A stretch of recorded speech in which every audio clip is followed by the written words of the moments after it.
قال السلام عليك يا بنت رسول الله فقلت عليك السلام يا أبا الحسن ويا أمير المؤمنين. فقال يا فاطمة إني أشم عندك رائحة طيبة كأنها رائحة نقي بني أمي رسول الله.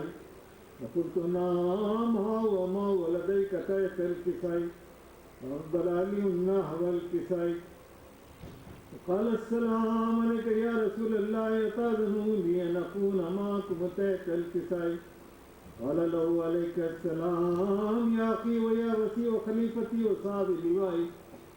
قد أذنت لك. فدخل علي تحت الكساء ثم أتيت نحو الكساء وقلت السلام عليك يا أبتاه يا رسول الله أتأذن لي أن أكون معكم تحت الكساء؟ قال وعليك السلام يا بنتي ويا بنتي قد أذنت لك. فدخلت تحت الكساء فلما اكتمل جميعا تحت الكساء أخذ برسول الله بطرف الكساء وأمه بيده ليمني إلى السماء وقال اللهم إن هؤلاء أهل البيت وقاستي وهامتي لحمه لحمي ودمهم دمي يعلمني ما يعلمهم ويحزنني ما يحزنهم أنا حرب لمن حاربهم وسلم لمن سالمهم عدو لمن عاداهم ومحب لمن أحبهم إنهم مني وأنا منهم وجل سلواتك وبركاتك ورحمتك وغفرانك ورضوانك علي وعليهم واذهب عنهم الرجس وطهرهم تطهيرا. قال الله عز وجل يا ملائكتي ويا سكن سماواتي إني ما خلقت سماء مغنية ولا أرضا مديا ولا قمرا منيرا ولا شمسا مضيا ولا فلكا يدور ولا بحر يجري ولا فلكا يسري إلا في محبته هؤلاء خمسة الذين هم تحت الكساء. فقال آمين جبريل يا ربي ومن تحت الكساء؟ وقال عز وجل هم أهل البيت نبوتي ومعدن رسالتي هم فاطمة وأبوها وبالوها وبنوها. وقال جبريل يا ربي أتأذن لي أن أحبت إلا الأرض ليكون معهما سادسا؟ وقال الله نعم قد أذنت لك. فهديت أمين جبريل وقال السلام عليك يا رسول الله علي الأعلى يقرك السلام ويقرك بتاته والإكرام ويقول لك وعزتي وجلالي إني ما خلقت سماء مغنية ولا أرضا مديا ولا قمرا منيرا ولا شمسا مضيا ولا فلكا يدور ولا بحر يجري ولا فلكا يسري إلا لأجلكم ومحبتكم وقد أذن لي أن أدخل معكم فهل تأذنوا لي يا رسول الله؟ وقال رسول الله عليك السلام يا أمين وهي الله إنه نعم قد أذنت لك. فجبريل ما نتيت الكساء وقال لي أبي إن الله قد أوحي إليكم يقول إنما يريد الله ليذهب عنكم الرجس أهل البيت ويطهركم تطهيرا. وقال علي لأبي يا رسول الله أقبلني مالي جلوسنا هذا تحت الكساء من الفضل عند الله. فقال النبي صلى الله عليه وآله والذي بعثني بالحق نبيا واصطفاني برسالته نبيا ما ذكر خبرنا هذا في محفل من محافل أهل الأرض وفي جميع من شيعتنا ومحبينا وفيهم ميمون إلا ونزلت الله رحمته وهفت بهم الملائكة واستغفرت لهم أن يتفرقوا. وقال علي عليه السلام اجزعوا الله فزنا وفاز شيعتنا ورب الكعبة. وقال أبي رسول الله صلى الله عليه وآله والذي بعثني بالحق نبيا واصطفاني برسالته نبيا ما ذكر خبرنا هذا في محفل من محافل أهل الأرض وفي جميع من شيعتنا ومحبينا وفيهم ميمون إلا فرج الله همه ولا مهموم إلا وكشف الله غمه ولا طالب الحاجة إلا وغفر الله حاجته. وقال علي عليه السلام إذا والله فزنا وصدنا وكذلك شيعتنا فزوا وصدوا في الدنيا والآخرة ورب الكعبة. اللهم صل على محمد وآل محمد.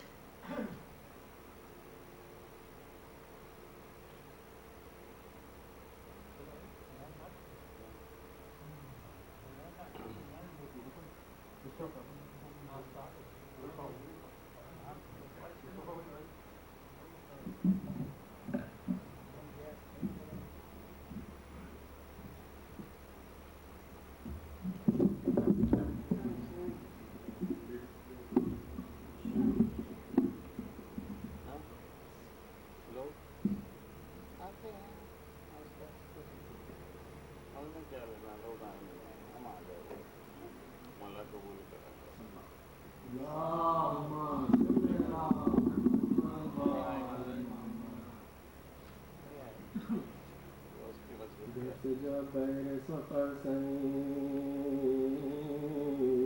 عالم نکلے، سر جھکائے ہوئے بادی دے پنام نکلے، خیش و فرزند کمر باندھ کے باہم نکلے، روزے فرمایا کہ شہر سے ہم نکلے، روزے فرمایا کہ شہر سے ہم نکلے، رات سے گریے زہرا کی صدا آتی ہے، دیکھے قسمت ہمیں کس دشت میں لے جاتی ہے، دیکھے قسمت ہمیں کس دشت میں لے جاتی ہے، رکیا شہنے سوئے خبر شہنشاہ نام،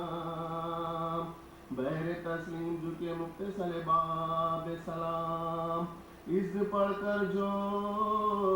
گئے خبر کے نزدیک امام، عرض کی آیا ہے آخری رخصت کو امام، عرض کی آیا ہے آخری رخصت کو غلام، یہ مقام ہم سے اب اے شاہ زمن چھٹتا ہے، آج حضرت کے نواسے سے وطن چھٹتا ہے، آج حضرت کے نواسے سے وطن چھٹتا ہے، چین سے سب ہے گھروں میں مجھے ملتا نہیں چین، سخت آفت میں باپ کا یہ نور لین، ٹکڑے دل ہوتا ہے جب رو کے حرم کرتے ہیں بین، ننھے بچوں کو بھلا لے کے کدھر جائے حسین، ننھے بچوں کو بھلا لے کے کدھر جائے حسین، شہر میں چین نہ جنگل میں امان ملتی ہے، دیکھیے قبر مسافر کو کہاں ملتی ہے، دیکھیے قبر مسافر کو کہاں ملتی ہے، یہ وہ دن ہے کہ پرندے بھی نہیں چھوڑتے گھر، مجھ کو درپیش ہے روزوں میں آفات کا سفر، ہے کہیں قتل کا سامان، کہیں لٹ جانے کا ڈر، ساتھ ہے بچوں کا بادشاہ جن و بشر، ساتھ ہے بچوں کا بادشاہ جن و بشر، تنگ جینے سے ہوں پاس اپنے بلا لو نانا، اپنی تربت پہ نواسے کو چھپا لو نانا، اپنی تربت پہ نواسے کو چھپا لو نانا، اے میرے گیسوؤں والے میرے صابر شبیر، میرے بے کس میرے مظلوم مسافر شبیر، نہ رہا کوئی تیرا یاور و ناصر شبیر، ہائے گورے غریباں کے مجاور شبیر، ہائے گورے غریباں کے مجاور شبیر، تو جہاں جائے گا پیارے وہیں چلتا ہوں میں، خاک اڑاتا ہوا تربت سے نکلتا ہوں میں، خاک اڑاتا ہوا تربت سے نکلتا ہوں میں، ماں کی تربت پا گئے شاہ بچشم غبار، اتری محمل سے بصدا فغا زینب زار، دوڑ کر خبر سے لپٹے جو امام ابرار، ہاں زہرا کی لہر سے نکل آئے ایک بار، ہاں زہرا کی لہر سے نکل آئے ایک بار، آئی آواز نہ رو دل کو خلق ہوتا ہے، خبر ہلتی ہے کلیجہ میرا شک ہوتا ہے، خبر ہلتی ہے کلیجہ میرا شک ہوتا ہے،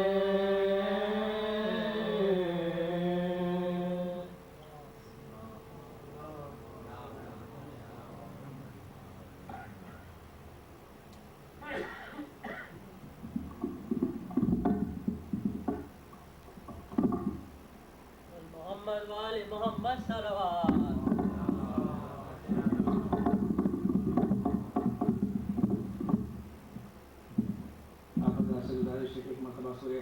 تلاوت فرما کے سرور حسین نے مختار حسین کی روح کو صلی ثواب فرمانے کی تکلیف فرما إياك نعبد وإياك نستعين اهدنا الصراط المستقيم صراط الذين أنعمت عليهم غير المغضوب عليهم ولا الضالين.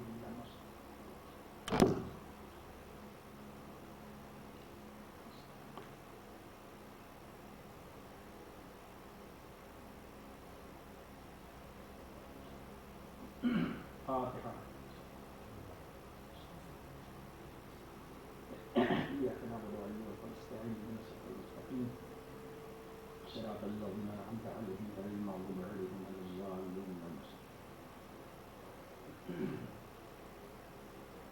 لا حول ولا قوة إلا بالله العلي العظيم. أعوذ بالله السميع العليم من الشيطان الرجيم. بسم الله الرحمن الرحيم. الحمد لله رب العالمين والصلاة والسلام على أشرف الأنبياء والمرسلين وخاتم النبيين المخاطب بطه وياسين الملقب برحمة للعالمين بالقاسم محمد وآل الطيبين الطاهرين المعصومين المظلومين ولعنة الله على أعدائهم أجمعين من يومنا هذا إلى قيام يوم الدين. أما بعد فقد قال الله الحكيم. بسم الله الرحمن الرحيم. إنما يريد الله ليذهب عنكم الرجس أهل البيت ويطهركم تطهيرا. عزیزان محترم اور دوستان عزیز، آیت تطہیر کی تلاوت کے شرف میں نے حسب معمول حاصل کیا ہے اور تقریباً 6 سال 10 مہینے سے مسلسل میں ایئرپورٹ سے اترا تھا اور یہ اتر کے یہ جمعرات کی مجلس پڑھنے کے لیے سیدھے آیا تھا اور کار میں سامان رکھا ہوا تھا، مسقط سے چلا تھا یہاں اور یہ مجلس پڑھی تھی. انشاءاللہ آئندہ اس جمعرات کی مجلس پڑھ کے تو اس کے بعد میرا ہندوستان جانے کا انشاءاللہ ارادہ یا ہو سکتا ہے کہ جیسے ایک جمعرات اور رک جاؤں، لیکن کوشش یہ ہے کہ اس کے بعد والی مجلس پڑھ کے انشاءاللہ مولا کر سکتے ہیں. میں ہندوستان جانے کا ارادہ رکھتا ہوں، لیکن انشاءاللہ جماعت اور مجلس کا سلسلہ مولا جاری رکھیں گے اور پروردگار سے جاری رکھے گا انشاءاللہ. صلوات بین محمد علیہ محمد پر آپ کو پریشانی کی بات نہیں ہے. اور میں نے مسلسل آیت تطہیر کو ہی اس دن سے لے کے آج تک سرنامہ کلام قرار دیا ہے، اس لیے کہ طہارت ایک قانونی لفظ ہے جو قانون شریعت کا لفظ ہے اور قانون قرآن کا لفظ ہے. طہارت کے معنی پاکیزگی کے نہیں ہوتے ہیں، طہارت کے معنی صفائی کے نہیں ہوتے ہیں، طہارت کے معنی صاف ہونے کے نہیں ہوتے ہیں کہ صاف ہو گئی کوئی چیز تو پاک ہو گئی، بلکہ طہارت ایک شریعت کے قانون کا ایک ایسا لفظ ہے کہ جب تک کہ وہ قانون شریعت لاگو نہیں ہوگا، جو کسی چیز کو پاک کرنے کے لیے ہے، طاہر کرنے کے لیے ہے، اس وقت تک وہ چیز طاہر شمار نہیں ہوگی. ہاں بہت سے اردو کے یا فارسی کے ایسے الفاظ کہ جن کے معنی کچھ اور ہیں، لیکن ہمارے درمیان میں وہ شریعت کے معنی میں استعمال ہونے لگے ہیں. اسی میں ایک لفظ پاک بھی ہے. بات سمجھ میں آ رہی؟ اس لیے کہ پاک تو ایک پرشین کا اور اردو کا لفظ ہے، اس کے معنی صفائی کے ہوتے ہیں، کلین کے ہوتے ہیں، طہارت کے نہیں ہیں. جیسے نماز کے معنی پتہ نہیں کیا ہے، کس زبان کا ورڈ ہے، لیکن اب ہمارے درمیان میں یعنی مسلمانوں کے بیچ میں جب نماز کا لفظ بولا جاتا ہے تو اس سے مراد صلاۃ ہوتی ہے، یعنی جو ایک خاص اللہ نے عبادت ہمارے لیے واجب کی ہے اور سنت بھی کی ہے. اسی طریقے سے پاک کا لفظ پرشین میں اور اردو میں کلین کے معنی میں ہوتا ہے، لیکن اب ہمارے درمیان میں جب لفظ پاک استعمال ہوتا ہے تو وہ شریعت کی اصطلاح اور شریعت کے قانونی لفظ کے معنی میں ہوتا ہے، یعنی طہارت. یعنی ایک اس کی سامنے کی مثال آپ کے سامنے ہے کہ مثلا اگر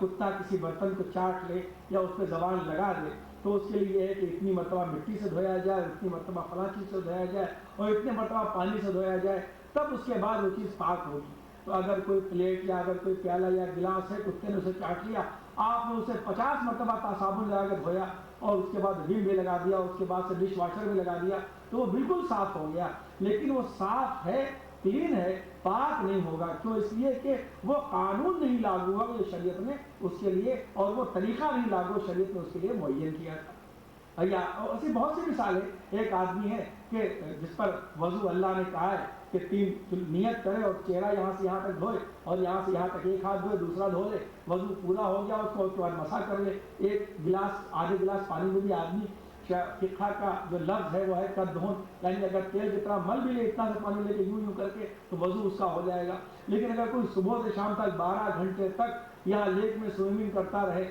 اور ایک دم صاف ستھرا ہو جائے سوئمنگ کرتے کرتے, اب 12 گھنٹے جو کرے گا ہو سکتا ہے خود بھی صاف ہو جائے لیکن اس کی بات نہیں ہو رہی ہے, یعنی بدن اس کا صاف ہو جائے. تو اگر وہ صاف ہو جائے لیکن اب وہ چاہے کہ میں نماز پڑھ لوں تو وہ نماز نہیں پڑھ سکتا جتنا صاف ہو. کیوں؟ اس لیے کہ اس نے اس قانون کے مطابق وضو نہیں کیا ہے جو شریعت نے معین کیا ہے. تو ہر چیز کا ایک طریقہ اور قانون ہوتا ہے. کیونکہ اگر 1-2 مجلس اورا کی خدمت میں یوں تو خدا کے حوالے ہے, تو اسی طریقے سے ابھی تک کتنے لوگوں کو یہی نہیں معلوم ہمارے قوم کے اندر, عالموں کو نہیں معلوم کہ آپ کو کیا ہوگا کہ عالم کیسا ہونا چاہیے, عالم کی ذمہ داری کیا ہے اور عالم سے ریلیٹ ہو کر پبلک کی ذمہ داری کیا ہے, یا عالم کو بلانے والوں کی رسپانسبلٹی کیا ہے. وہ یہ بہت سے لوگ یہ سمجھتے ہیں, شاید مجھے لگتا ہے ہو سکتا ہے کہ میں غلط ہوں, کہ عالم جو ہے اس کا مطلب یہ ہے کہ اس کا ایک نماز پڑھانا ایک جاب ہے, وہ آئے اور اس کے بعد سے اس سے تھوڑا سی ایسے بات چیت ہو اور وہ چلا جائے. یہ کانسیپٹ نہیں ہے. جب کوئی بڑے کانسیپٹ سے آدمی لڑتا ہے تو اس میں کبھی کبھی ایسا ہوتا ہے کہ بہت سی بات لوگوں کے سمجھ میں نہیں آیا کرتی. اور یہی بات تھی کہ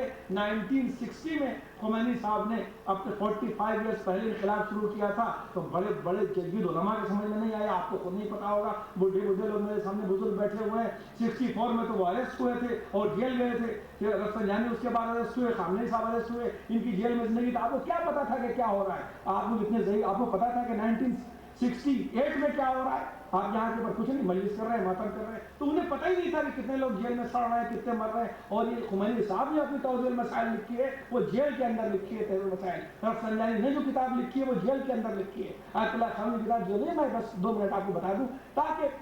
میرے جانے کے بعد یہ نہیں کہ میں نے کچھ کا کچھ پڑھ دیا, یہ آپ لوگوں کے سمجھ میں نہیں آیا تو ہم اس سے ذمہ دار نہیں ہیں, لیکن کچھ ہمیں بھی ذمہ دار ہونا چاہیے تھا کہ لوگوں کی سطح کو سمجھ کے بولتے. تو یہ ہم نے جب اس میں, تو یہ اسی طریقے سے ہر چیز کا ایک طریقہ ہوتا ہے, ہم کو سمجھنا چاہیے اور جاننا چاہیے. بہرحال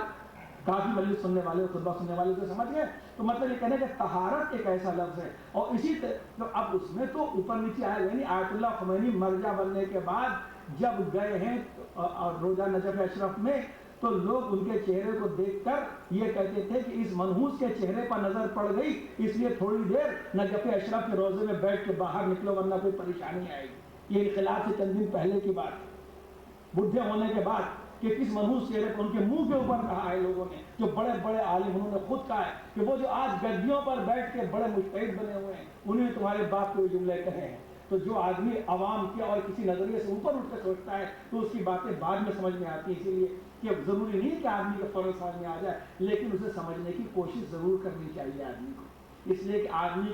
زندگی صرف اللہ کی بارگاہ میں وہی قبول ہوگی, بس آپ کا مقدر بات کر چکا, جو طہارت کے ساتھ ہوگی. طہارت کا اتنا حکم ہے کہ اگر ایک قطرہ خون کفن پر گر جائے, اگر آپ میت دفن کر رہے ہیں, ایک قطرہ خون نہیں, کوئی نجاست کفن پر میت پر گر جائے, تو جب تک آپ اس کو پاک نہ کر لیں آپ اس کو دفن نہیں کر سکتے. اور اگر خون جاری ہے اور میت کو نہلایا جا رہا ہے تو اس کے اتنے ڈیلیکیٹ مسائل ہیں کہ جب کبھی خدا رکھا تعالیٰ سب کو بچائے تو کتنی مجبوریاں آتی ہیں. جو اتنا کہا گیا کہ ایک شریعت اتنی سی, لاکھ آدمی اچھا ہو, لاکھ بہتر ہو, لیکن اگر اس کو نجس دفن کر دیا تو اس کا جو ریئیکشن ہے برزخ میں وہ ضرور ہوگا اس کے اوپر. اس لیے کہا گیا کہ مسلمانوں کے قبرستان میں دفن کرو, اس لیے کہ وہاں کے اوپر وہ لوگ نہیں دفن ہیں کہ جن کی طہارت کی کوئی وہ ہے کہ وہ طاہر ہیں. تو یہ صاحبان طہارت کا مذہب ہے. اس میں آدمی کا دل پاک ہو, دماغ پاک ہو. قرآن کہتا ہے ان السمع والبصر والفؤاد کان عنہ مسئولا. تو قرآن کی آیت ہے کہ دیکھو تمہارے کانوں سے سوال کیا جائے گا, تمہارے آنکھوں سے سوال کیا جائے گا, اور تمہارے دل سے سوال کیا جائے گا. دل سے سوال کیا جائے گا تمہارے. اس لیے مجھے کوئی شرمندگی نہیں آپ کے سامنے, خدا نخواستہ کسی کو کوئی تکلیف پہنچی ہو تو میرا دروازہ حاضر ہے, وہ کسی وقت بھی آ کے مجھ سے بات کر سکتا ہے. لیکن میرے تھاٹ اور نظریات کے بارے میں اس کو سمجھنا پڑے گا کہ اسلام کسے کہتے ہیں, پہلے اس کے بعد اسے بات سیدھی بات ہے. اور بہرحال تو اب جب وہ طہارت کی منزل ہے, کا طہارت 1 منٹ کی طہارت, شریعت اتنی بھی نجاست کو گوارا نہیں کرتی, 1 سیکنڈ کی بھی اس کو گوارا نہیں ہے کہ آدمی کے لیے کہ اگر آدمی نجاست کے عالم میں کھا لے, سخت مکروہ قرار دیا گیا کہ اگر کم سے کم غسل کے بعد غسل تمہارے اوپر واجب ہے اور کھانا چاہتے ہو تو کم سے کم اگر غسل نہیں کر سکتے تو ایک وضو رکھا گیا جس پر غسل واجب ہے، وہ وضو نہیں کر سکتا نماز کے لیے، وہ اس کے احکام الگ ہیں، لیکن کہا گیا اگر تم کچھ کھانا چاہتے ہو تو دفع کراہیت، فار اوے آف مکروہیت، یعنی کراہیت کو دور کرنے کی نیت سے وضو کر کے تب کھانا کھاؤ اور تب پانی پیو۔ اگر وضو بھی کرنا ممکن نہیں تو کم سے کم 3 مرتبہ کلی کر کے ناک میں پانی ڈال کے ہاتھ دھو لو تاکہ یہ معلوم ہو کہ تم کو خیال طہارت تو ہے۔ تو جب تک وہ ہمیں ایک دو بس زیادہ وقت آپ کا نہیں لوں گا، 2 واقعات اور بات تمام۔ علامہ مقدس اردبیلی بہت مشہور و معروف ہمارے عالم ہیں جن کی 12 امام کی زندگی پر بڑی عظیم کتاب ہے مقدس، ان کو مقدس کا خطاب، کچھ خطاب ہمارے علماء کے ایسے ہیں جو ایک کو اگر مل گئے تو 1200 سال کے اندر دوسرے پھر کسی کو نہیں ملے۔ مثلا علامہ کا لفظ جو ہے وہ صرف علامہ ہیلی کو جس انداز سے ملا ہے اس انداز سے، تحقیق کے انداز سے ابھی تک کسی بھی ہمارے عالم کے نام کے آگے لفظ علامہ، اب تو خیر سب کو لکھا جانے لگا، میں اس وقت کی بات نہیں کر رہا ہوں، لیکن اب دوسرے کانسیپٹ ہیں اس کے، جس کانسیپٹ میں علامہ ہیلی علیہ الرحمہ کو لکھا جاتا ہے اس طریقے سے کسی بھی عالم کو کوئی مرجع علامہ نہیں لکھتا۔ اور میں پڑھ چکا ہوں اس کے مجھے تھوڑا سا جھجک آ رہی ہے کہ علامہ مجلسی علیہ الرحمہ کو بھی ریسرچ کے رخ سے علامہ نہیں لکھا جاتا، ان کو علامہ اس لیے لکھا جاتا ہے کہ وہ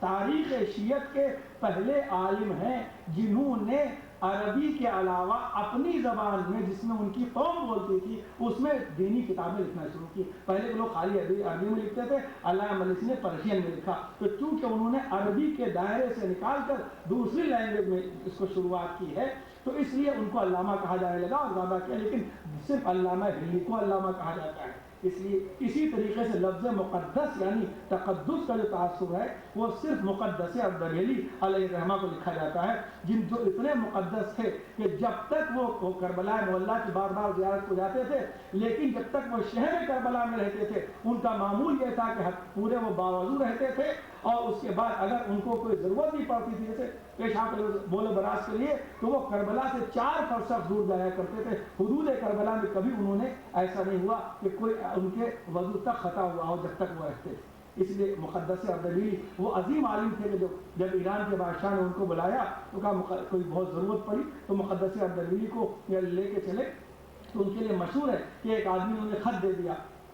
2 بار، ایک بار خط دے دیا کہ آپ خط لیتے جائیے گا، تو جیسے ہی راستے میں خط دیا اس وقت سے وہ اپنے سواری پر سے، خچر پر سے یا گھوڑے پر سے، جس پر سوار تھے، اتر کے پیدل چلے کہ میں نے اس سے اپنی لیے اجازت لی ہے، جس سے کرائے پر خچر لیا ہے، خط کے لیے اجازت نہیں لی ہے، اس لیے پیدل چل کے رہے۔ اور اس کے بعد جب وہ ایک بار اور جا رہے تھے، جب راستے میں پہنچے، طہارت دیکھیں آپ، جب راستے میں پہنچے ہیں تو راستے میں پہنچ کے ایک عالم کو تیار کیا گیا کہ وہ ان کو لے کے آئے۔ جب وہ لے کے آ رہے تھے تو انہوں نے صرف خچر کو اپنے چھوڑ دیا، اس لیے کہ آپ کا معمول یہ بھی تھا، اسی لیے آپ کو مقدس کہتے ہیں کہ اگر آپ کا سواری کا جانور کسی گھاس یا کھانے کی طرف متوجہ ہو جاتا تھا تو آپ اس کا اتنا دل رکھتے تھے کہ اتر جاتے تھے، جب تک اس کا پیٹ نہ بھر جائے اس وقت تک کوئی سواری نہیں کرتے تھے، کبھی آپ نے اسے مارا نہیں۔ ایک عالم نے بیجا اس کو، جو ان کو لینے کے لیے گئے تھے، جب مار دیا اس کو، ایک ہلکا سا تازیانہ لگا دیا جب ان کے جانور کو، تو واپس چلے گئے، کہنے لگے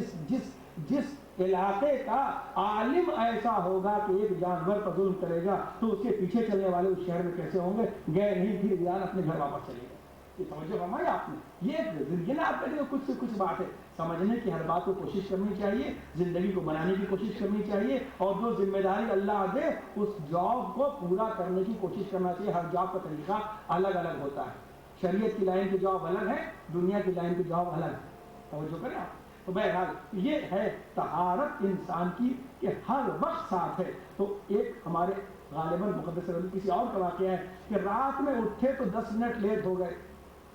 2-3 کروٹ اور لے لی، تو صبح اپنی بیوی سے پوچھا کہ کون سا ایسا کھانے میں غلط عنصر آ گیا تھا یا کون سا پیسہ غلط آ گیا تھا کہ مجھ کو رات کو نماز شب میں اٹھنے میں کاہلی محسوس ہوئی اور میں 2-3 کروٹ اور سویا۔ اگر بدن میں غلط غذا نہ جاتی تو میری یہ کیفیت نہ ہوتی جس نے مجھے شیطان بن کر یا کسی طریقے سے روکا تھوڑی دیر کے لیے۔ یہ ہے طہارت کی بنیاد، اور اس لیے ہم صاحبان طہارت کو مانتے ہیں۔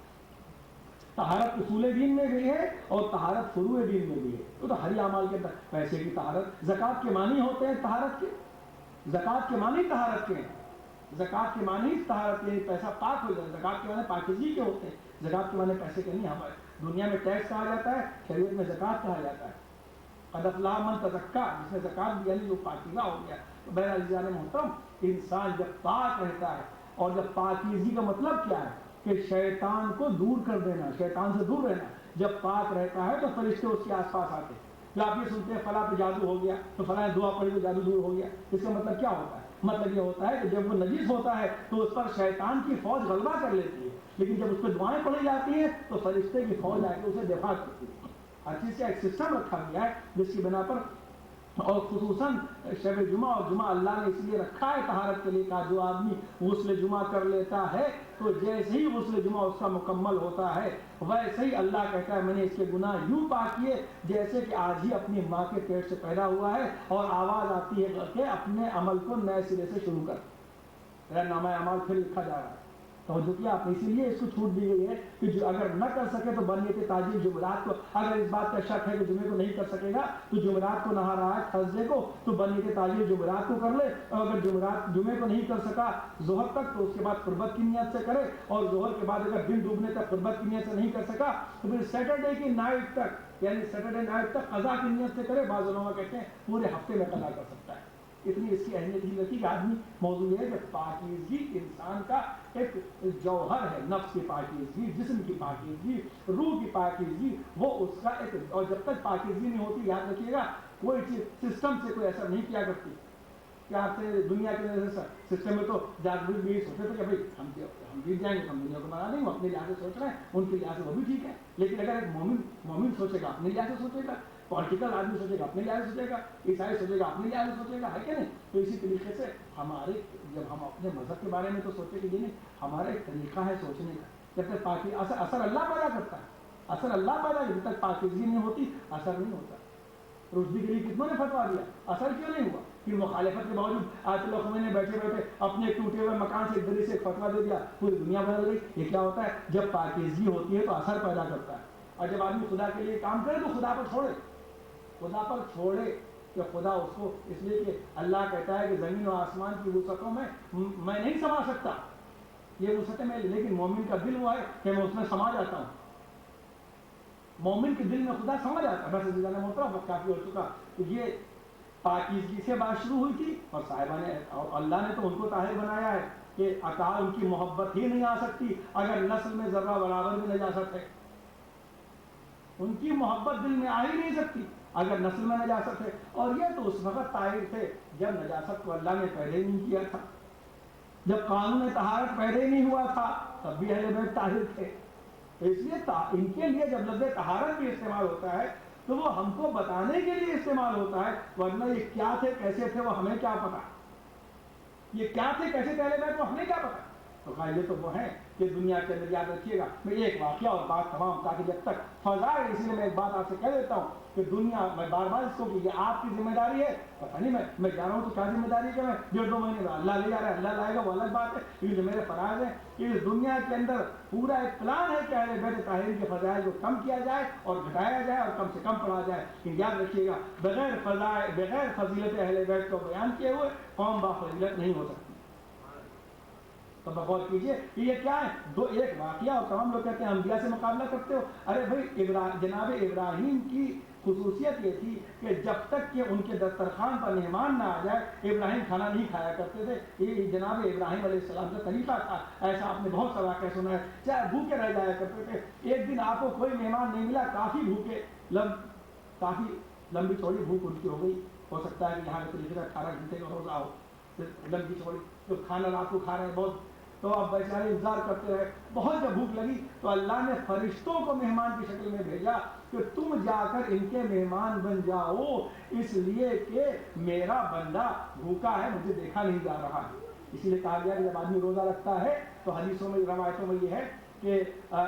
شیطان یوں دور ہوتا ہے جیسے ایسٹ اور ویسٹ کی دوری ہوتی ہے جب آدمی روزے کی نیت کرتا ہے. تو اب اللہ نے فرشتوں کو بھیجا اور فرشتے آئے اور فرشتے آ کے بیٹھ گئے اور انہیں ایک عام شکل اختیار کر لی، ایک مسافر کی طرح راستے سے گزرے. جب گزرے تو ابراہیم نے کہا کہاں جا رہے ہو؟ کہا ایسی ہم لوگ مسافر، کچھ کوئی بات کہی. اس کے بعد جب پہلے چلو میرے ساتھ کھانا کھا لو، وہ پہنچے، انہوں نے کہا ہم بیٹھ تو جائیں گے لیکن کھانا نہیں کھائیں گے.